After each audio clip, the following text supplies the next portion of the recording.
Welcome to ACAP Guilford's monthly meeting. We're so glad to have you join us. For those who may not be familiar with ACAP, let me give you a little bit of a description. ACAP Community is an educational 501c3 nonprofit organization that offers information, resources, support, and community for those of us who are caring for our aging parents. As you can tell from our name, our focus is on supporting adults as they care for their aging parents. However, all caregivers are welcome, whether you're an adult child, a friend, another relative, or a professional.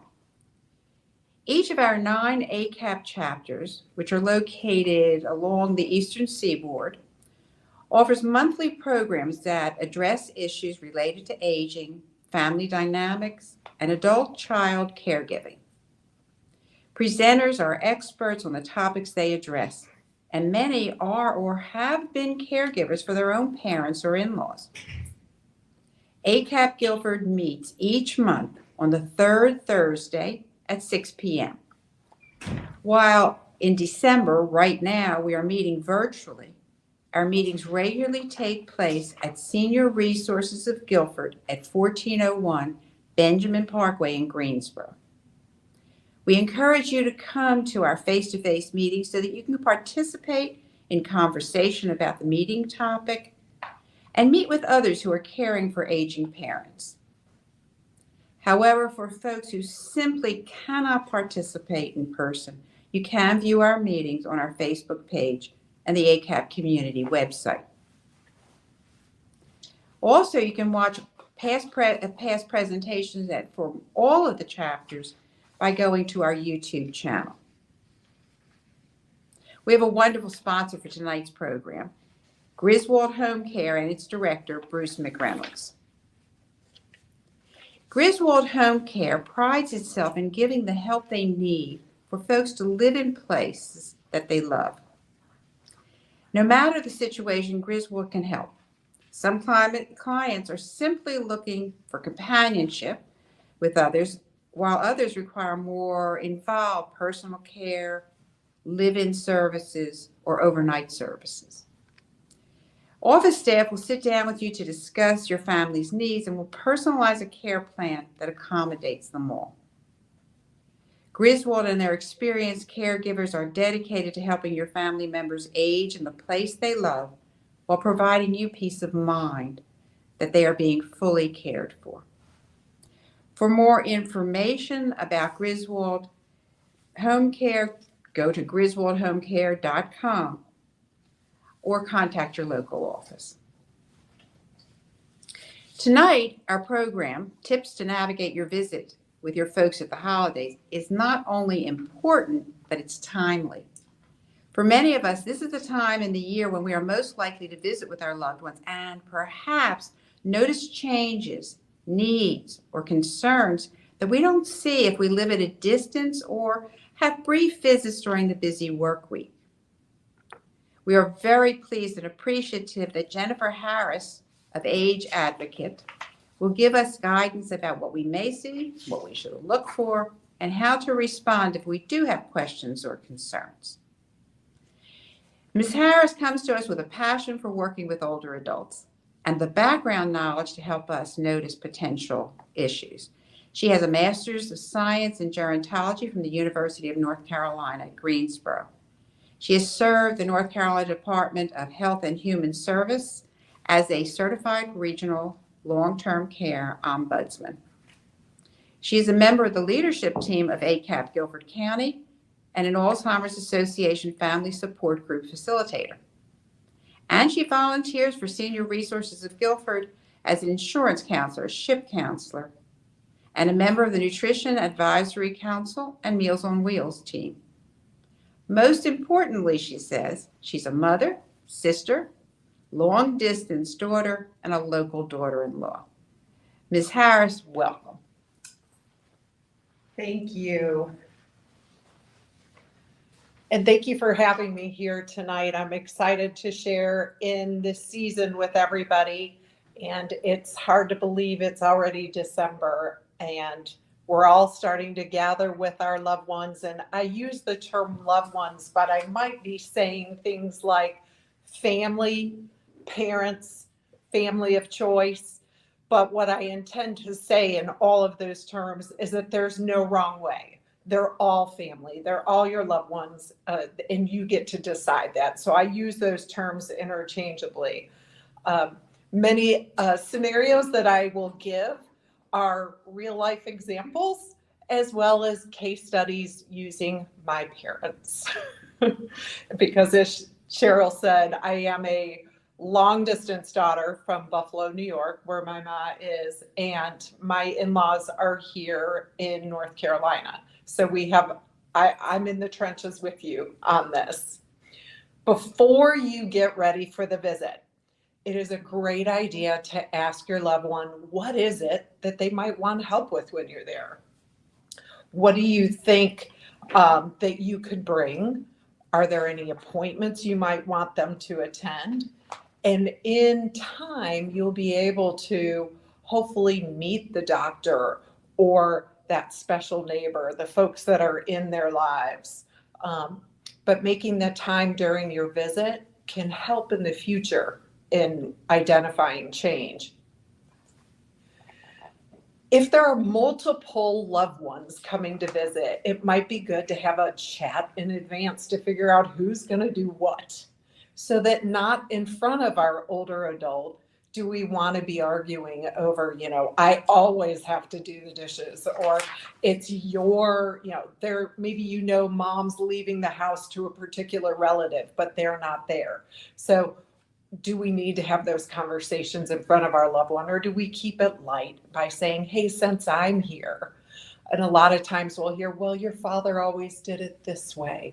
And well, okay, since I'm here, Ma, what can we do to just get it done today and make it safe?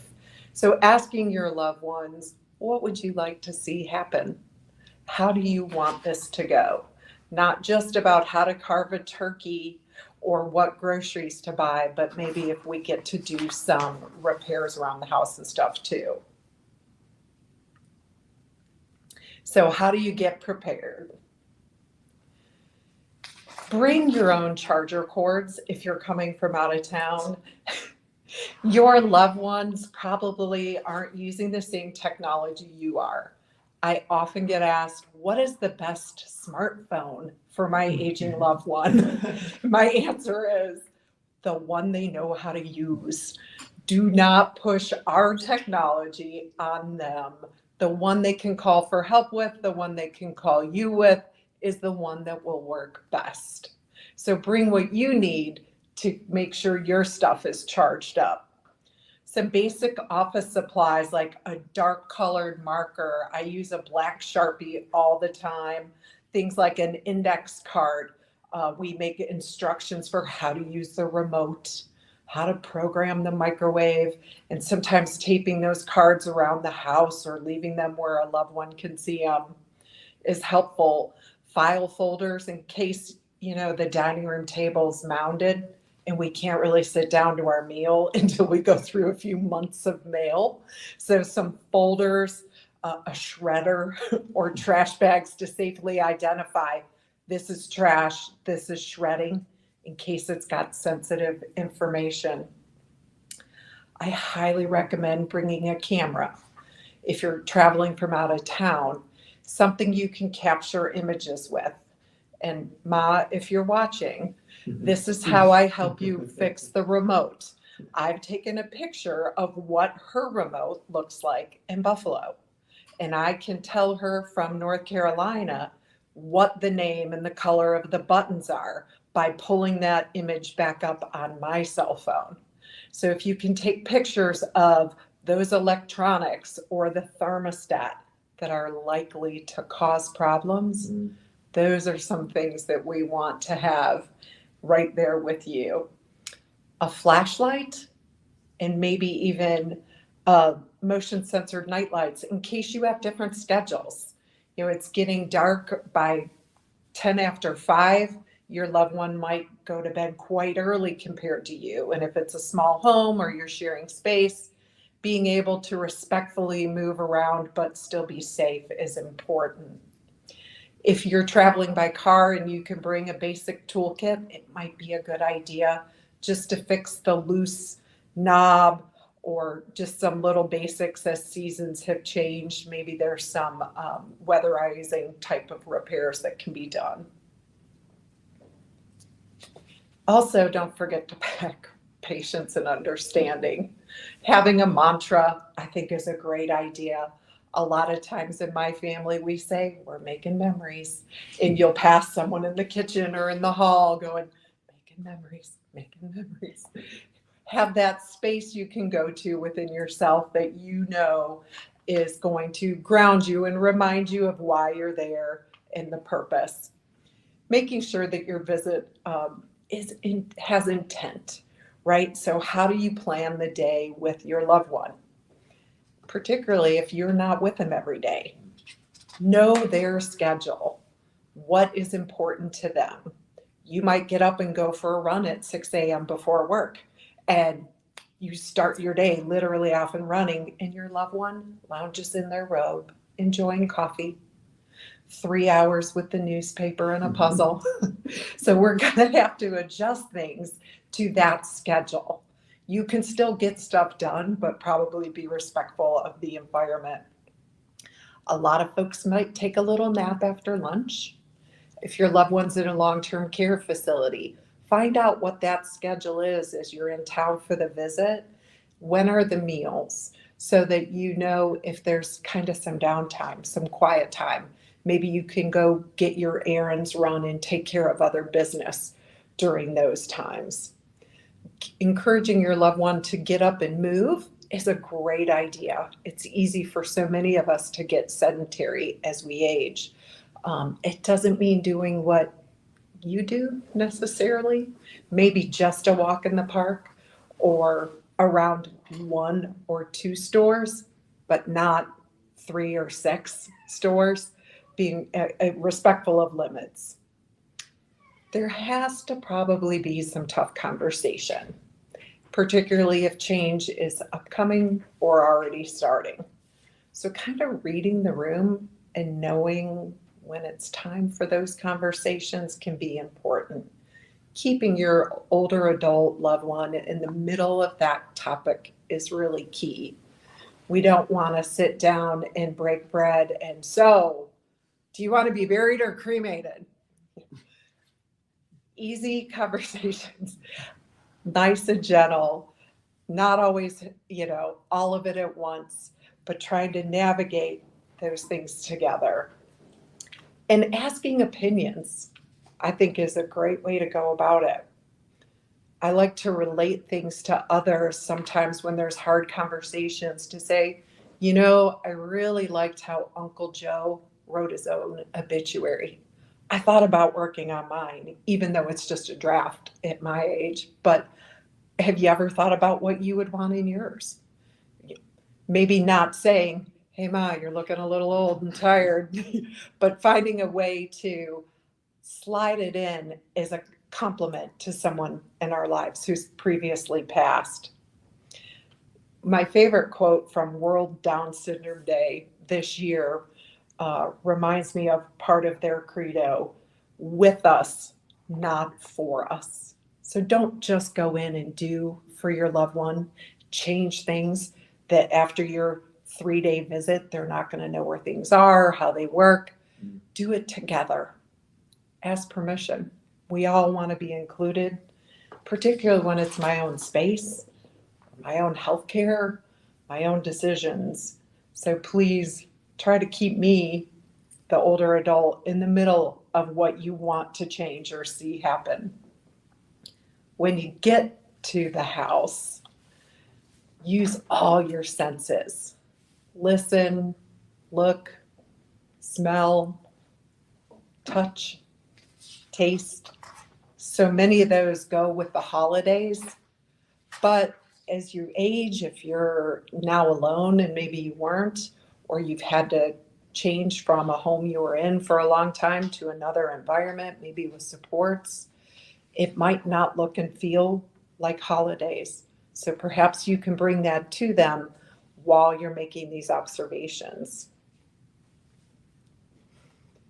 With listening, real important to make conversation a part of the way you gain the information, not a checklist, not sitting with your phone or tablet in your hand going through a script, but listening for, are there concerns? Are there complaints? Do you hear a lot of, I can't do this anymore, I'm outdated, I'm a dinosaur, I have no use anymore? If you're hearing hopelessness, signs of depression, signs of potential abuse perhaps, aches and pains that aren't being remedied by the prescriptions or the therapies. We got to listen out for things that, particularly our stronger men, they're not used to asking for help and probably not going to share with others about things they might need help with. A key thing, please remember, listen to their phone. Do they get a whole lot of solicitation calls, the spam calls? How do they handle that?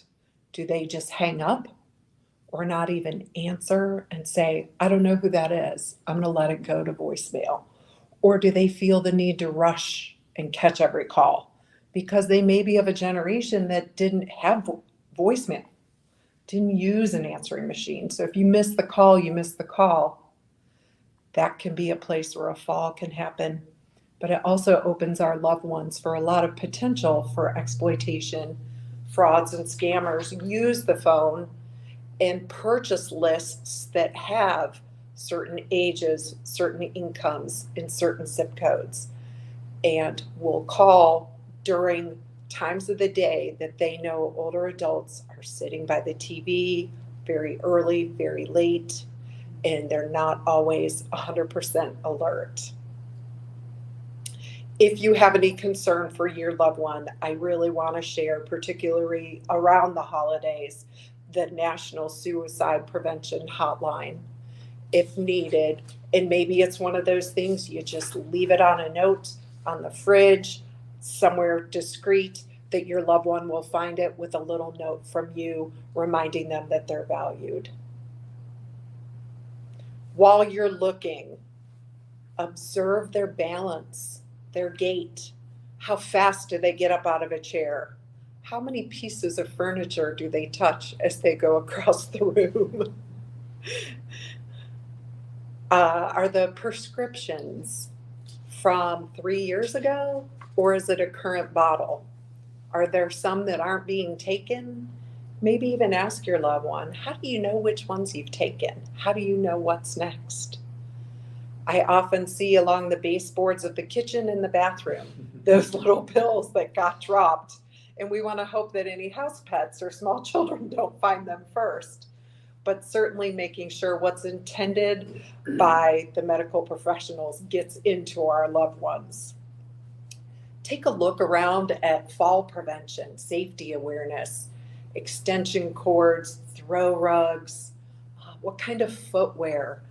We can be very vain, particularly when we're dressed for the holidays, making sure our shoes match our outfit, and really what looks good with my cane or my walker, I'm going to leave it at home. But making safety first and destigmatizing the need for using any type of assistance. And you can adorn that cane or that walker with any type of holiday colors and decorations and make it a part of the process of going out of the house. Watch for change in routine as well. If your loved one is really starting to change, make yourself some notes in case it's overwhelming so you can revisit that when you get home.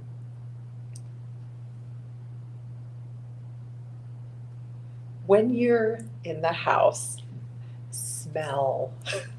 It's hard not to when there's some bad odors.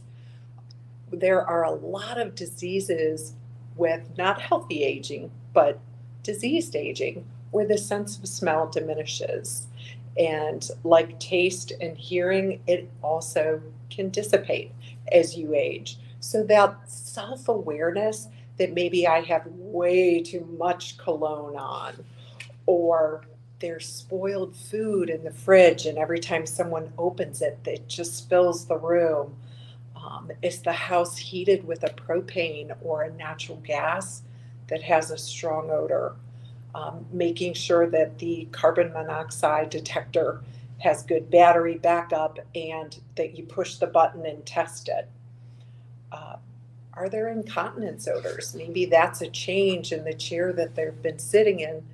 Um, could be recovered or replaced, or protective cover underneath them. It might be time for some of those things to discreetly say, you've had this chair for years. I'd love to get you one of these nice recliners or something of that nature, to not make it about that person having a decline, but instead making it about a gift. Touch is kind of sensitive, not so much hands-on with your loved one, but see if there's any type of temperature guard in things like a bathtub. If there's neuropathy, that tingly numbness in the hands or feet, it's easy to get a scald or a burn if you leave that tub filling and the water can get quite hot. The skin can burn without that sensation there. Having candles, probably not a good idea, but there are flameless candles, just the little tea light that has a battery you turn on and off, and you can drop it inside a candle, and it gives that same lovely atmosphere and flicker. If the microwave is still up high, or hot food or liquids is being pulled down onto you, you might look at a countertop or even recess below the counter microwave. That's a great holiday gift. Hopefully there aren't space heaters, but sometimes it's a necessity if there is one. Making sure it's got a cutoff thermostat so that if it overheats, it is not going to set fire, and that there is nothing within 5 feet of it, front, back, top, and bottom, so that it's as safe as possible while it's heating the room. The fire extinguisher is always fun to check. Dusting it off to see what year it went out of date. How heavy is it? Can your loved one even lift that thing from way under the sink? Maybe check the smoke alarm batteries.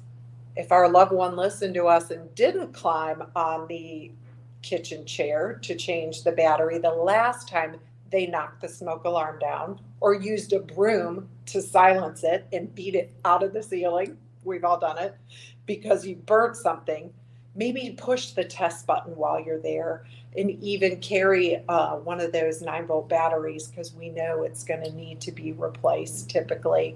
Same with the filters, and now that we've switched from air conditioning to heat, maybe check the filter. Does it have hair and a life of its own growing out of it? It might run a lot more efficiently if it's been changed. The sense of taste. So checking the expiration dates, Mom, again, I'm sorry, but it is one of my sisters and I are the two who usually get scolded for taking the trash can, holding the fridge door open with it, and chucking the expired salad dressings and things that are way out of date. For our Depression era raised folks, anything that is still good is still good. And they only put those dates on there so you'll buy more. Sometimes you can smell it and know it's rancid.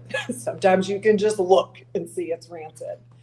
It shouldn't be the offer of, I'm throwing it away to keep you safe, but then it's the finances. Hey, Mom, let me just replace these. I'm going to make a list of what I threw away, and I'm going to go get you new ones. Same brand, same everything I can find to keep it exactly alike.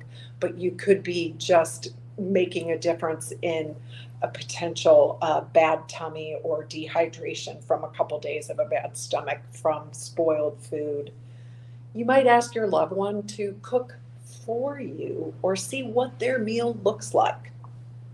Before you bring all the holiday food in, what's in the fridge right away when you get there? What's in the cupboards? Is there enough food? Is it nutritious? And if your loved one is one who likes to eat out a lot, I highly recommend letting them take you to their place. Watch who they talk to. Who knows them? How do they order? How much do they tip? I have found I had a client with a dementia that was really underlying, but she tipped twice and she tipped 200% of her meal. And the family kept questioning why she spent so much money at the one restaurant she knew how to still drive to. And they kept taking it.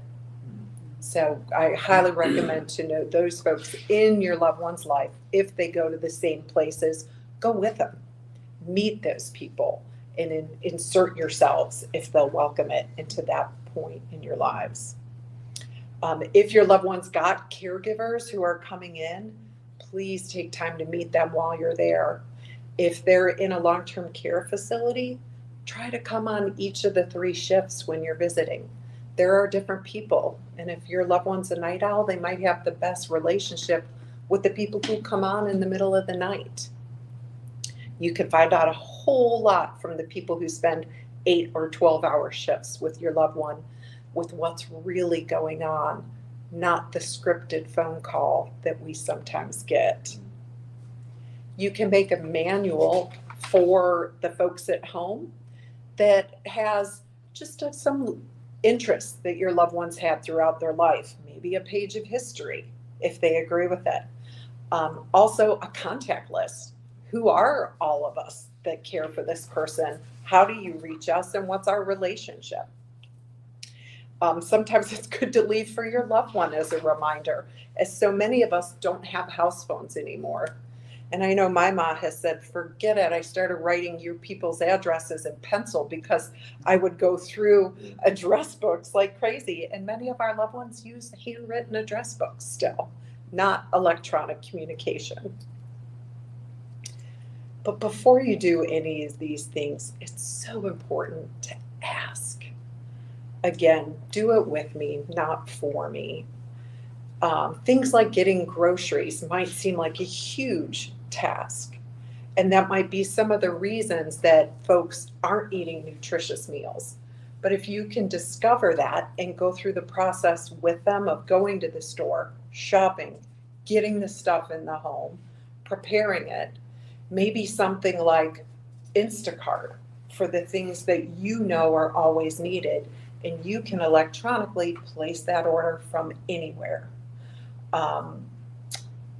Meals for mom, there are some delivery frozen meals that are nutritious. They have things like diabetic, low salt, heart healthy types of meals that are appropriate nutrition for aging bodies. Making doctor's appointments, I think, is so important.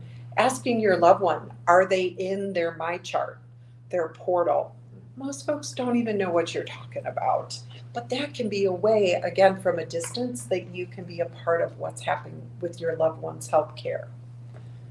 And providing transportation, there can be resources through your city or county, as well as if your loved one's a Medicaid recipient, there are benefits involving transportation for medical, and sometimes groups like the Shepherd Center does non-medical as well.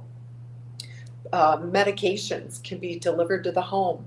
We have a few different resources for delivery pharmacies in this area.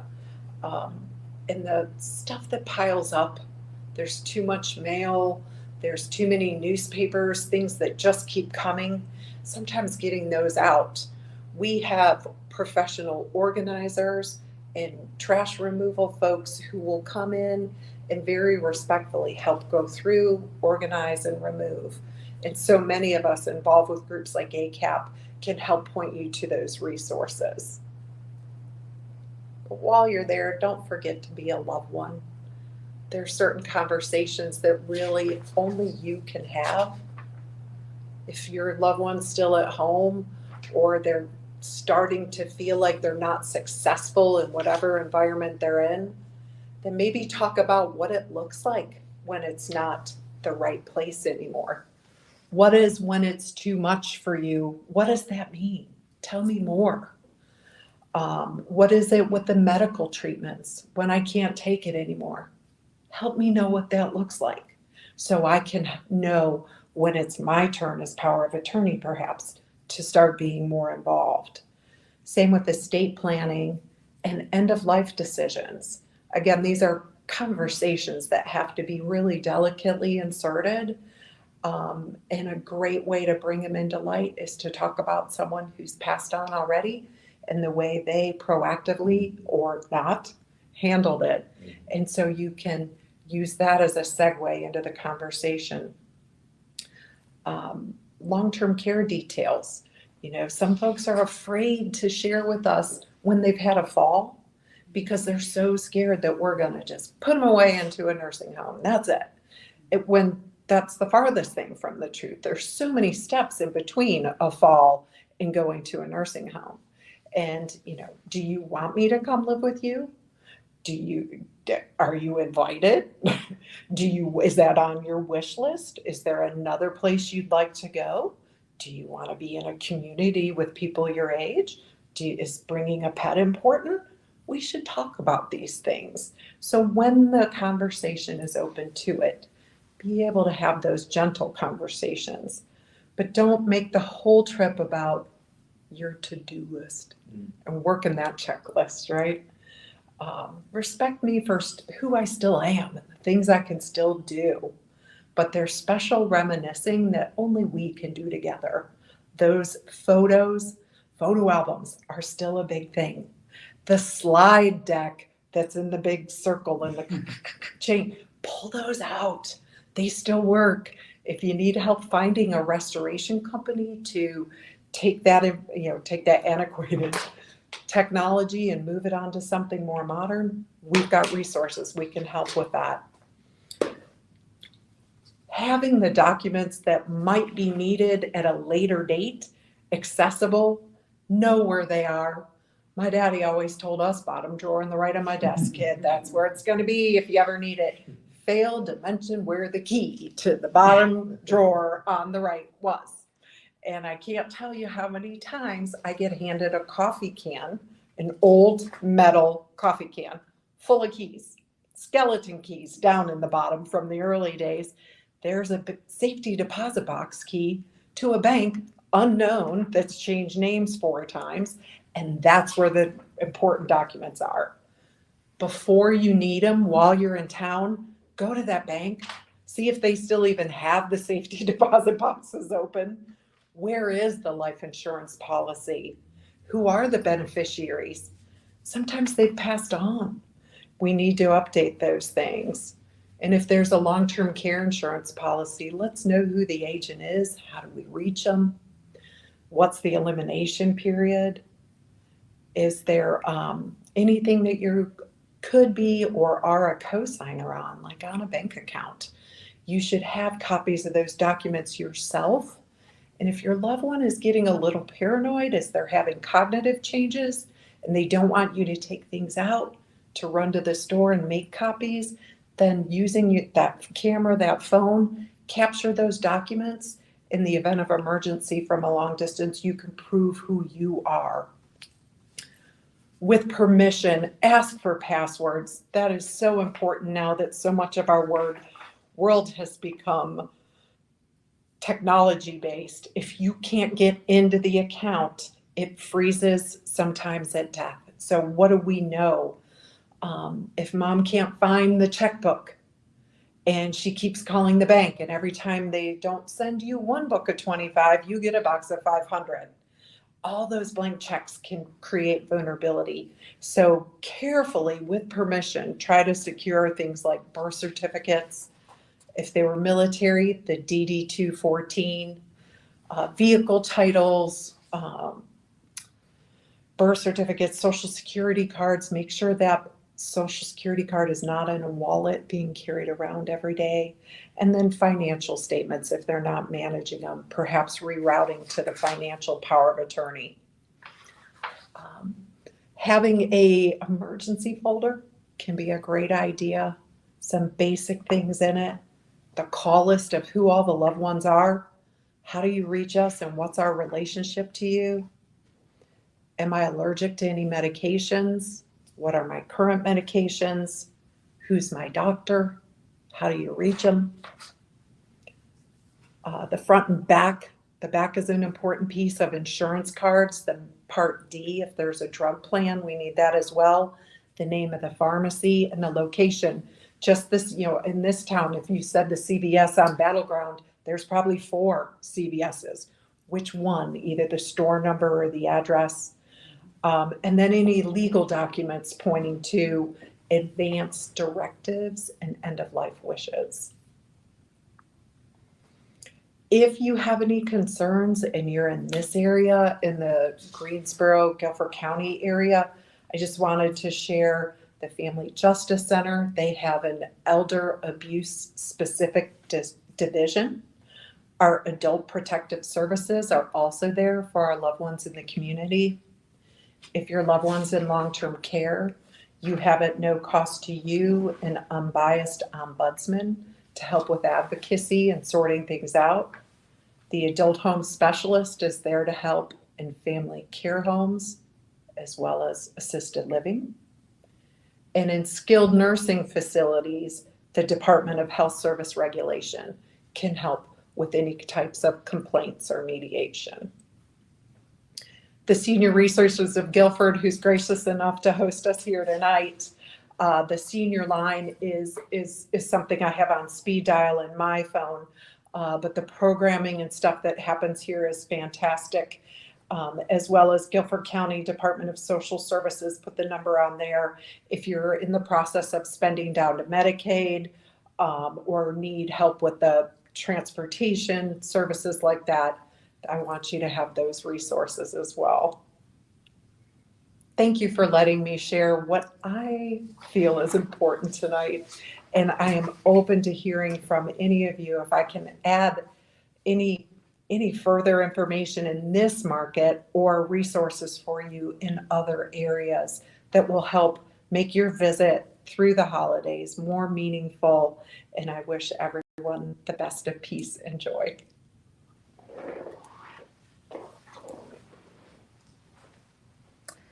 We can't begin to thank you enough, Ms. Harris, for that excellent presentation. We got so much information. Remember that you can see this presentation again online at our YouTube channel. I'm sure you'll want to go back to that to gather some of the information that you didn't jot down while you were listening. Our program next month will be on Thursday, January 18th at 6 p.m. Our topic then will be the importance of being socially engaged and active. We will discuss the importance of social engagement for the health of our loved ones and ways to find activities to keep our folks happily active. Please plan to be here at Senior Resources of Guilford for information and community as you support your loved ones. If you would like to be notified of our upcoming programs, please like us on our Facebook page at ACAP Guilford, ACAP Guilford, or register for any upcoming program on our website at acapcommunity.org. Thank you so much. We'll see you next month.